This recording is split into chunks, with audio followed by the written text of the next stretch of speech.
well, for more on the government's response to this crisis and indeed what was on that rather large cargo plane, Care Minister Helen Whately joins us now. Minister, really good to see you again. Let's start, shall we, with that transport plane that came in from Turkey in the wee hours of the morning, said to be carrying PPE kits. Can you give us any details as to exactly what was on board? So you're correct that the plane has now arrived bringing really vital PPE with it. The consignment is being checked at the moment because what we do know with some of these deliveries is they don't always have exactly what you're expecting to have on it, and it's absolutely vital to make sure that the kit is what we need and up to specification because as you'll know, we want to make sure that not only do we get PPE to our frontline health and social care workers, but also that it is the right equipment and meets safety specifications. So it's being checked to make sure that it's what we need. Sure. Well, fingers crossed we can perhaps get a little bit more detail from yourself or another government representative once those checks have been carried out. Are we expecting further deliveries from this Turkish supplier? If so, when? So we're getting ongoing deliveries from overseas. There's a huge amount of work going on, particularly to get deliveries of materials from China, because there are some things that can only be produced in China with the raw materials they have. But overall, we have a PPE strategy, which is both bringing imports of PPE to the UK and increasing what we're producing here in the UK, because there is a global shortage of PPE. And we absolutely know that we need to have the equipment for our frontline workers. Just in terms, though, of this supply chain route from Turkey, as we were hearing from our correspondent, Enda Brady, down at Bryce Norton, there were clearly some issues around getting the material, getting the equipment and then getting it to a plane and then getting it here. Do you anticipate any subsequent problems of that nature with this particular supply route? I can't tell you about the specific supply route from Turkey. What I do know is that we are working with suppliers around the world to get the equipment that we need. It is the reality when you're importing this equipment from around the world is sometimes there are issues where what you expected to get isn't exactly what you actually get, and that is one of the challenges. And that's one reason why we're making sure we're getting as much equipment as we can that meets the UK specification so that we've got the supplies that we need. Thank you. I wonder if we might focus for a second on the EU equipment procurement scheme, of which we are now a part. And the change in the position from the Foreign Secretary's Permanent Secretary, Simon MacDonald, yesterday. He appeared to suggest, well, in fact, he did suggest, he stated it explicitly, that a political decision had been made not to be part of the scheme. He later rolled back on that. Just explain exactly why we are in this position, why the Permanent Secretary to the Foreign Office wasn't in full command of the facts, and what the situation is currently with this EU scheme. I mean, there do seem to have been some misunderstandings about the EU scheme. I'm assured that absolutely was no political decision made about the involvement in it. The reason we weren't involved in the initial scheme was to do with a communications error. We're now already participating in one EU scheme, and we're ready to participate in future schemes. I mean, I think one thing that's worthwhile to say over the EU's PPE procurement schemes is, I hope to the EU that they do bring PPE into the EU. So far, they've yet to actually deliver anything. And the important thing is that we have supplies coming in as fast as we can possibly get them. Indeed, but in terms of this failure of communications, the suggestion appears to be that emails were sent to out of use inboxes somewhere in Whitehall. I mean, if that's the case, it does rather suggest that someone at this end of the conversation made a mistake in not updating their details with the European Union. I mean, this feels like speculation about what may or may not have happened. I do know that there has been a communications error. Can you tell us any more then about exactly what the communications error was then? I don't have any further information to tell you about that. We know that that has happened and that we will participate. We're participating in one scheme and we will participate in future schemes to the extent that it makes good sense to do so. What is the important thing is to be making sure that we are getting the PPE that we need. As we've just been talking about, we've had the delivery from Turkey yesterday, and we're expecting more delivery this morning. We're expecting more deliveries during the course of this week. Let's focus on getting the PPE that we need into the country for our workforce. I see you're wearing your care badge, showing your support for those working in the care and the social care sectors.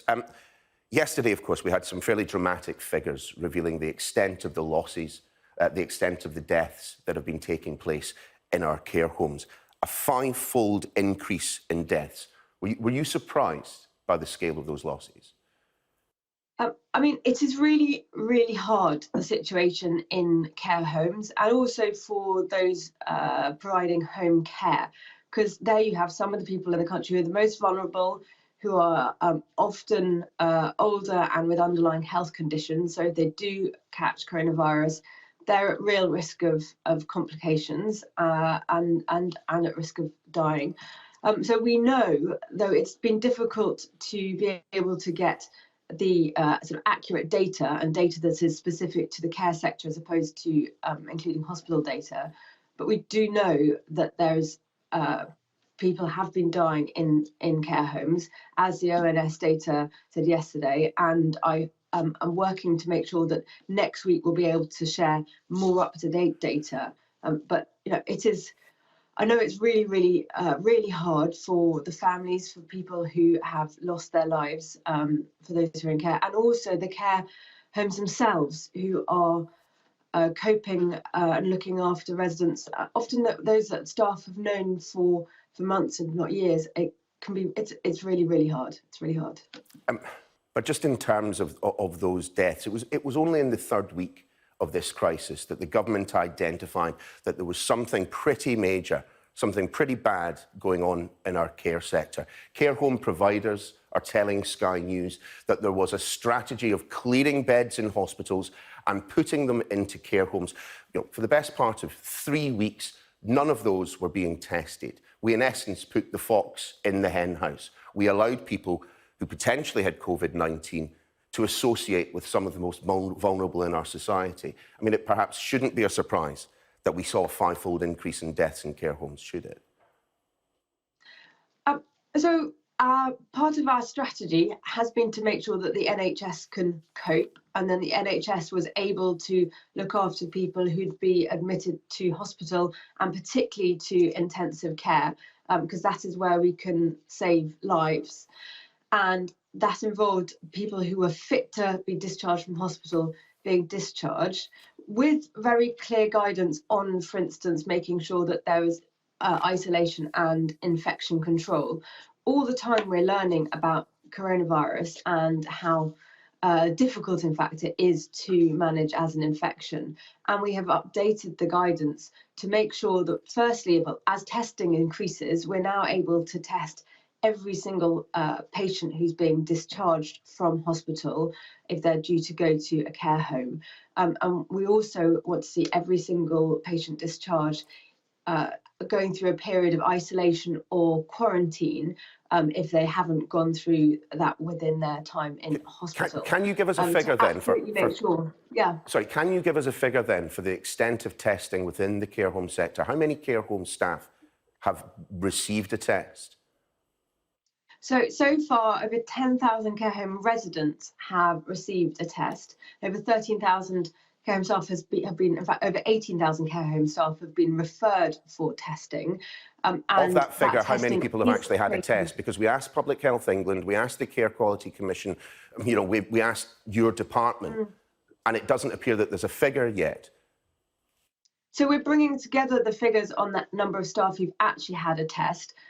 It's partly because there are multiple testing sites going on, and also some of them are being tested at the sites. We're now starting satellite testing, so mobile testing is going on, and there's also some testing by Public Health England. So there are multiple places where the testing is taking place, and bringing together that information so that we can track not only the number who've been referred for tests, which I said, but also the number who actually are being tested, because that's really important. Yeah, I think the problem for a lot of care home employees that we've been speaking to is that often they're having to drive 60, 70, 80, 100 miles to get to one of these centres, when actually what they need to be doing is staying in that care home and providing care. So when are we going to be able to get to the stage which both yourself and the health secretary have talked about, when we are delivering tests to them, when tests are being popped through their letterbox, or indeed a mobile testing van is turning up at the care home itself? When is that going to happen? I mean, of course, those who are being tested are usually those who have symptoms, so they won't be at work. But you're absolutely right that I know that it is difficult and has been difficult already for care workers to get to the testing sites because they're not necessarily nearby and not everybody has a car. At the moment, we have 27 drive-through testing sites, and that is going to increase up to 50. But hand in hand with that, we've started piloting and say some mobile testing, so that goes closer to where people are, and we're going to be sending out home testing kits that will be delivered to people, so that will make it even easier to be able to get the test that you need. So these are the steps we're taking to make sure that we can actually use the testing capacity that we've got in the country to test as many people as possible. And they will be gratefully received when they arrive, I'm sure. But just in terms of what we are learning this morning, the front page of the Telegraph suggests that thousands of the tests that have been carried out are now considered to be invalid. What is going on there, and what will happen to those people who received an invalid test?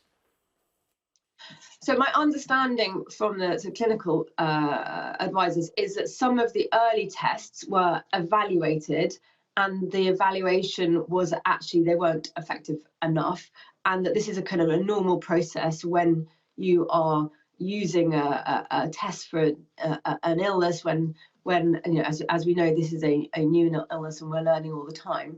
Those who were tested with the test that we think isn't up to scratch are being written to let them know, and they will be offered another test. Is there the potential then that we have sent people to work on the NHS frontline, to work in care homes with coronavirus?